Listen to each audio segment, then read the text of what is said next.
Qual è la posizione ideale del violino? In questo video illustrerò un metodo per trovarla in relazione alla conformazione anatomica individuale.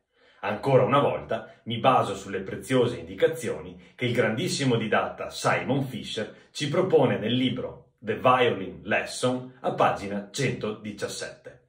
Simon Fisher suggerisce di sistemare il violino in relazione all'arco anziché viceversa. Sono assolutamente d'accordo con tali indicazioni, che applico con i miei allievi. La posizione del violino deve permetterci di arrivare alla punta, alla fine di un'arcata in giù, con il braccio destro né troppo disteso né troppo piegato, all'altezza del gomito. Come trovare la posizione ideale? Facciamo un angolo retto con il gomito, permettendo al braccio di trovare una posizione naturale bilanciata con il retrobraccio né troppo indietro né troppo avanti. Sostanzialmente alziamo naturalmente il braccio e creiamo questo angolo retto. Sistemiamo l'arco e osserviamo come la bacchetta e il retrobraccio sono parallele.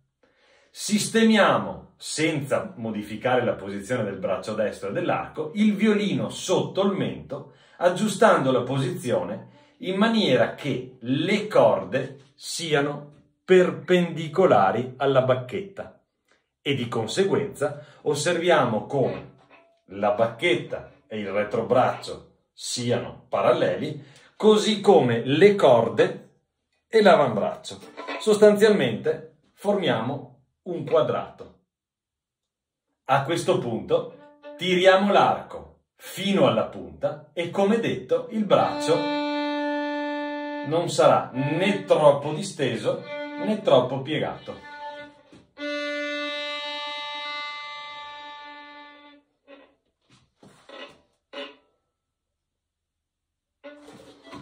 Scrivetemi nei commenti le vostre osservazioni e buono studio!